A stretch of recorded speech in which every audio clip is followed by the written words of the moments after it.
Welcome from San Diego, California. We are reaching you in English, Spanish, and Portuguese, live and in multimedia formats through a unique and complex international communications network via satellite, microwave, and cable.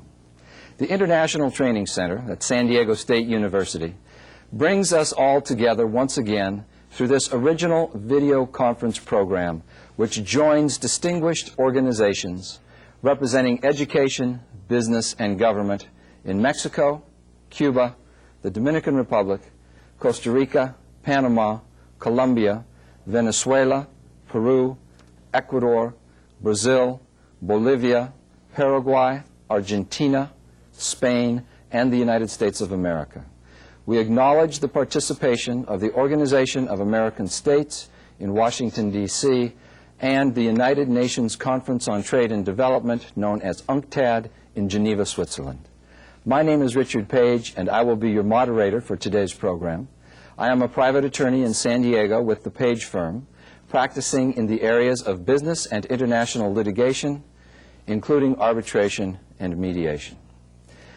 This video conference, Wisdom and Knowledge Management, Maximizing Our Productive Value, is the second program in our Year 2000 series entitled Global Strategies for Excellence, Value, and Optimal Performance. The program features 2 presentations and 2 question and answer sessions. We look forward to your live participation. Wisdom and knowledge management are important developments in our arsenal of strategic tools options. These can be useful when applied correctly in facing changes that are driven by the introduction of new technologies, rising socioeconomic expectations, and increased competition. In recent years, numerous publications have dealt with the topic of knowledge management, but the superior concept of wisdom is rarely mentioned. Furthermore, an almost exclusive emphasis has been placed on proposing different new strategies and principles for successfully accomplishing tasks. The lost art of doing things right in business, education, and government is rarely discussed in the vast amount of literature dealing with sophisticated productivity approaches, efficiency, and profit. This video conference will present the concept of wisdom as knowledge with a long, if not timeless, shelf life. We must all try to ensure that wisdom as a critical element of long-term success can be passed on more effectively among individuals and organizations of different generations. The concept of identifying and utilizing wisdom or timeless principles to make organizations successful takes on a unique twist at the dawn of the 21st century.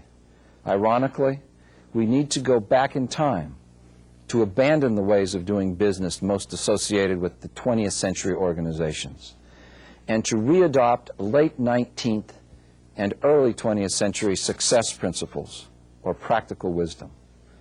We are fortunate to have 2 distinguished presenters with us in the studio today who will shed some light on the subject of wisdom and knowledge management. It is now my pleasure to introduce to you Dr. Bruce Lloyd and Dr. Stephen Goldstein, both of whom are recognized authorities in this field. Dr. Bruce Lloyd is Professor of Strategic and International Management at South Bank University in London, England.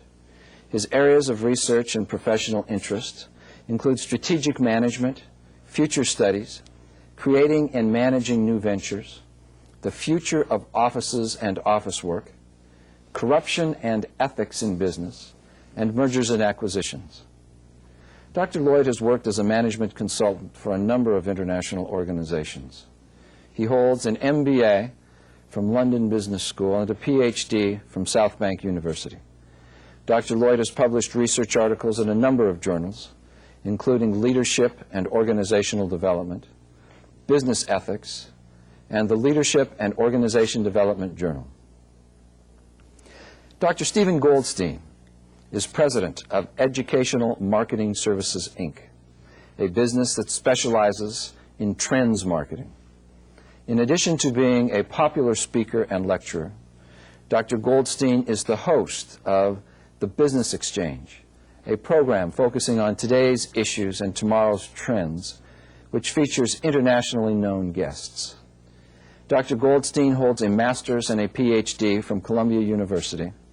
He is the author of the books 60 Trends Shaping America's Future and You Can't Go Wrong by Doing It Right, 50 Principles for Running a Successful Business. In You Can't Go Wrong by Doing It Right, Dr. Goldstein seeks to reinforce the principles and values that made America great during the golden age of business, and that are as relevant today as they were then. Welcome, gentlemen. Let's begin with a question.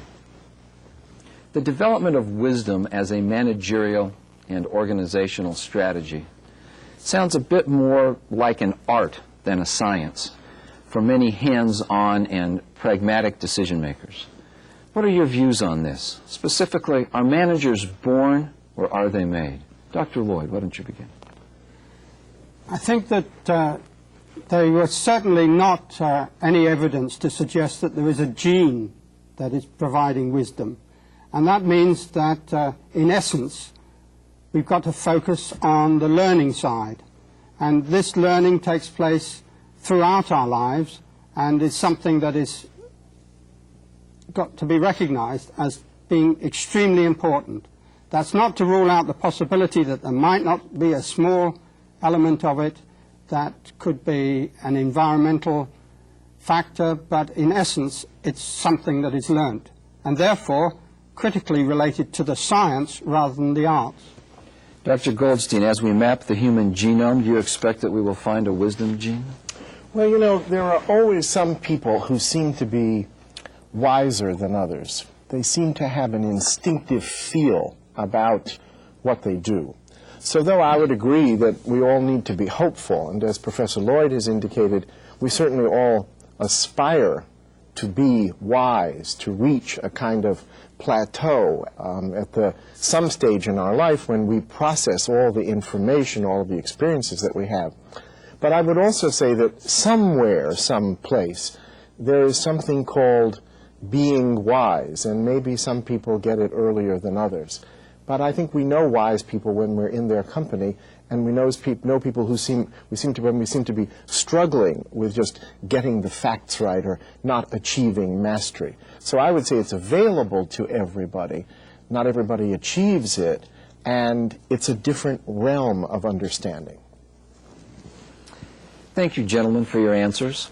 Next, Dr. Bruce Lloyd will discuss the nature of wisdom statements and knowledge management and offer some assumptions behind the concepts. Dr. Lloyd will also present a number of useful wisdom statements that I am certain you will find interesting and challenging. So let's begin with Module 1.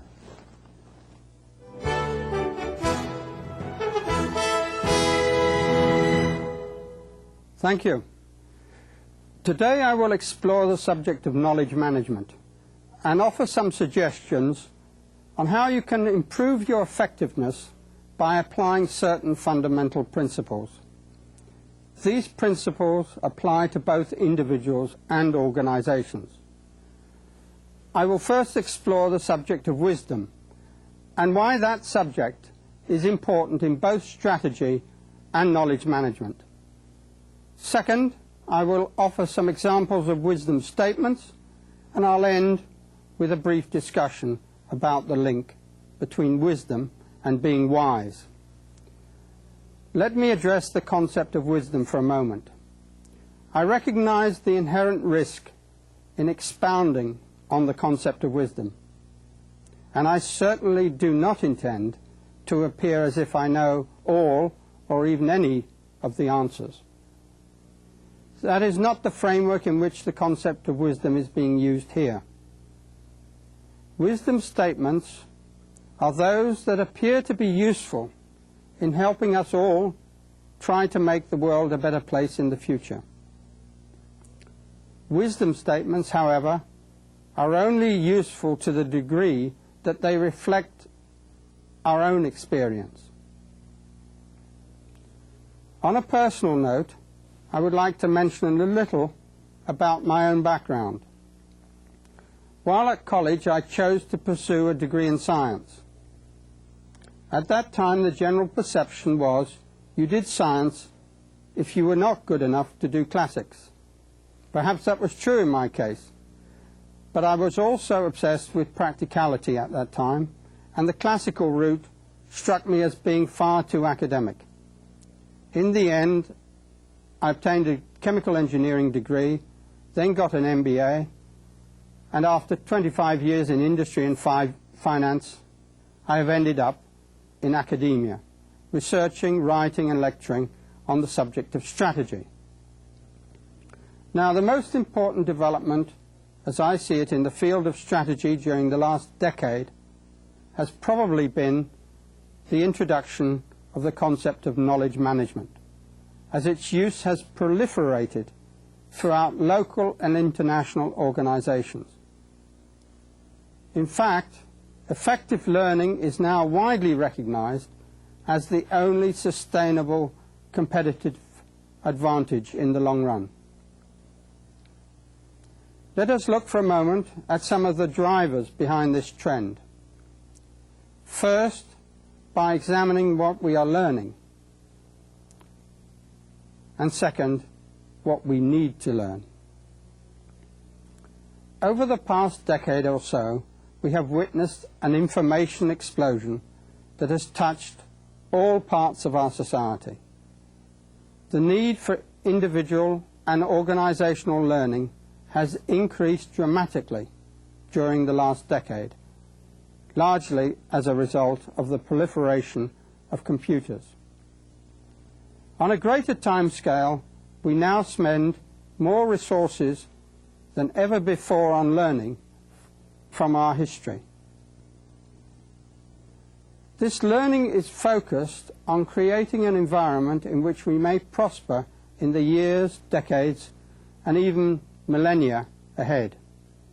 In fact, never before has so much intellectual effort been focused on reflecting on and learning from our history. Throughout history, the basis for reflective learning has been centered on the following questions. Where do we come from? What are we doing here? And where are we going? Over the last few years, I've had the pleasure of being involved in the Millennium Project, managed by the American Council of the United Nations University, a research think tank that is concerned with futures issue. While working with the Council, I have found there exists a conspicuous gap between what our priorities are and what our practices are in the area of improving the effectiveness of our learning.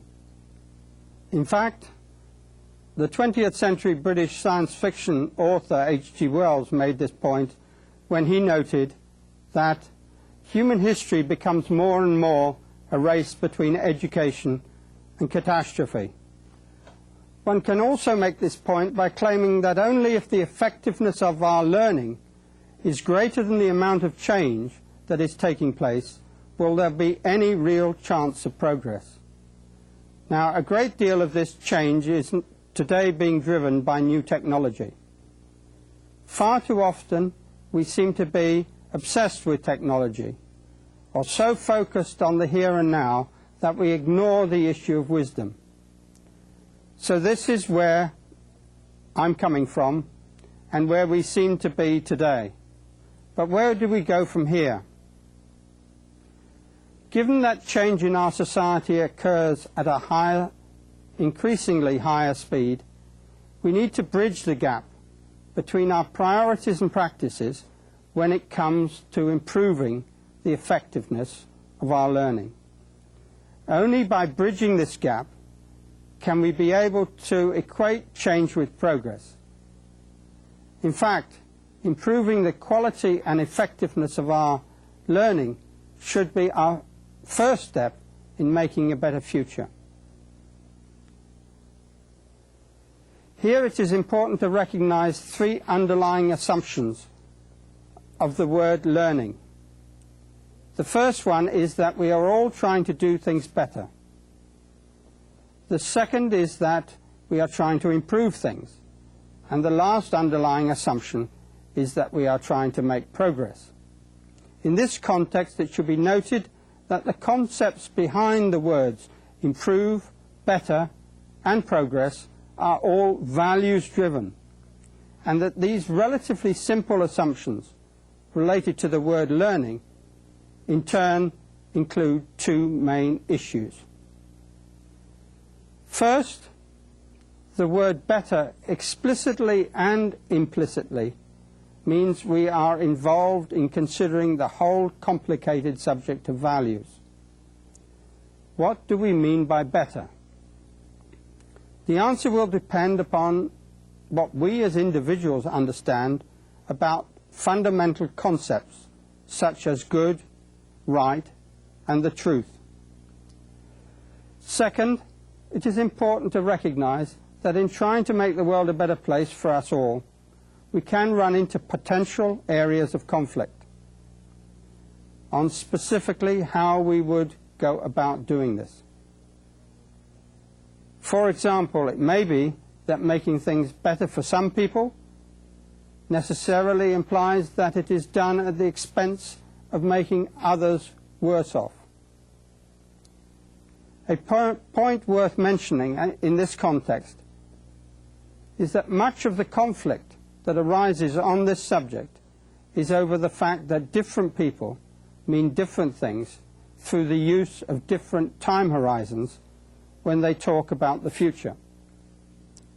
Some people are only concerned with tomorrow, and some are obsessed by what they perceive to be the needs of the next 100 years. There are two reasons for why I do not believe that it is either important or necessary to become preoccupied with precisely how, in any absolute way, we define what wisdom is and what wisdom is not. The first reason is that this exercise is very much focused on how and why wisdom is practiced. The second reason is that definitions almost always are followed by highly academic questions concerning the nature of the definition itself. I consider wisdom statements to have three main characteristics. First, it should surprise no one that a critical part of the content of any wisdom statement is the extent to which it incorporates judgments about values. In fact, in many ways, that is the critical part of the definition of what we mean by wisdom. But that does not mean that all statements that reflect values can be defined as wisdom. Second, the extra dimension required of wisdom statements is that they are widely accepted, and the last is that they have stood the test of time. If learning is critical, then we have to ask ourselves the following questions. What is wisdom? How can we learn it? And how can we pass it on more effectively? In order to understand what wisdom is, I find it useful to view wisdom in a context with some related concepts. Wisdom is a useful truth or knowledge with a long shelf life. That means that knowledge is useful information with a shorter shelf life than wisdom, and information is useful data with a shorter shelf life than knowledge.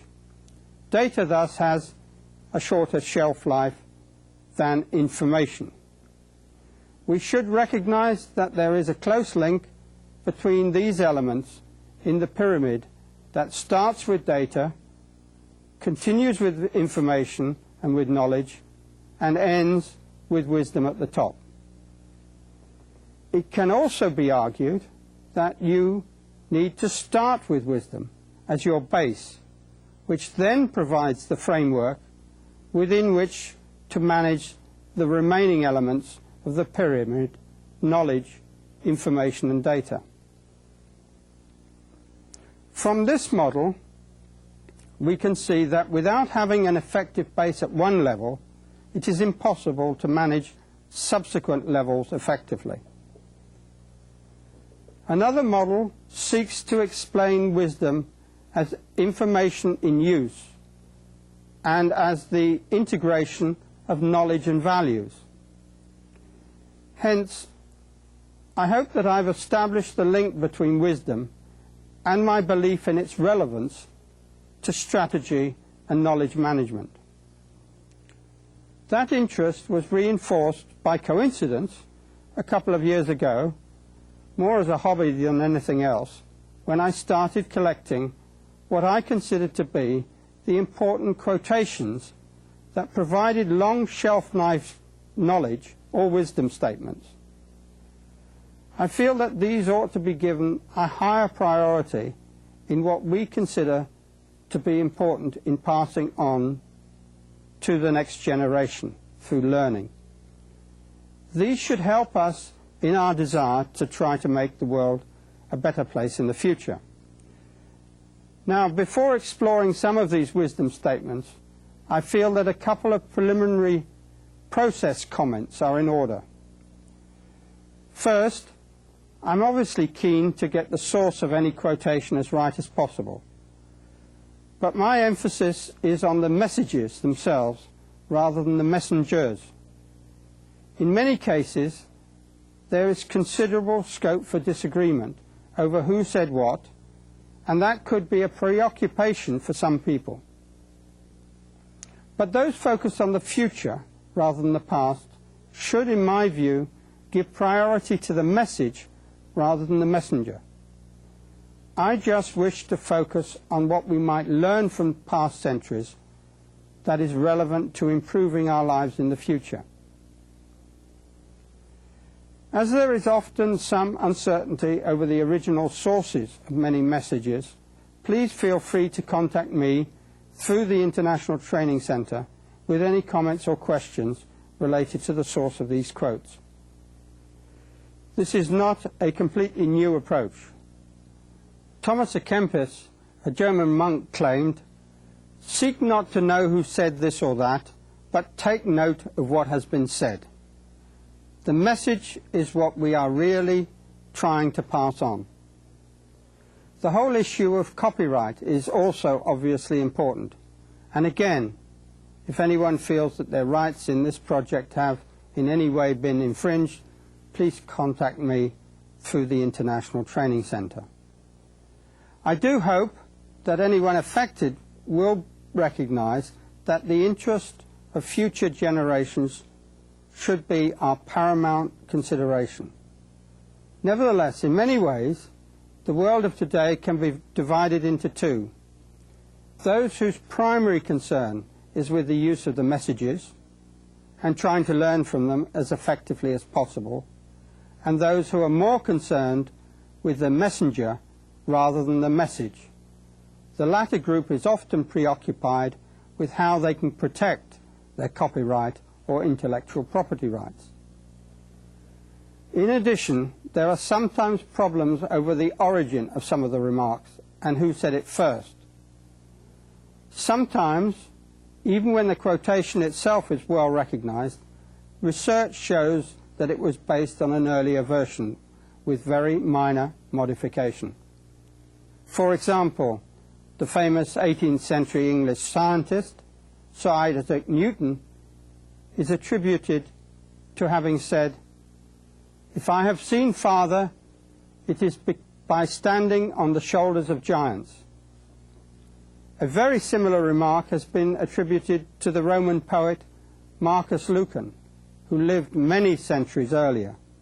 He is quoted as saying, "Pygmies placed on the shoulders of giants see more than the giants themselves." And Bernard of Chartres was quoted as having said something very similar in the 1100s. "We are like dwarfs on the shoulders of giants, so that we can see more than they, and things at a greater distance, not by virtue of any sharpness of our sight or any physical distinction, but because we are carried high and raised up by their giant size. These differences not only emphasize the point that we need to focus on the message rather than the messenger, but that theme of all three versions reflects very much the basic approach taken in this exercise as a whole. There are also situations where the generally accepted quotation can be very different to the original version. For example, the Bible is supposedly the source of the well-known proverb, "Money is the root of all evil," when the original biblical quotation is in fact, "For the love of money is the root of all evil." And then Pythagoras is quoted as saying many years earlier, "Love of money is the beginning of evil, because the operation of evil is connected to love of money." As an aside, a number of the quotations that I mentioned today are attributed to anonymous sources, and I'd welcome any information that you might have about their origin. I'd also like to mention that my presentation today relies primarily on Western sources, and I regard this as a weakness which I intend to correct through subsequent development to create a more healthy balance among my sources. Of course, wisdom is one thing.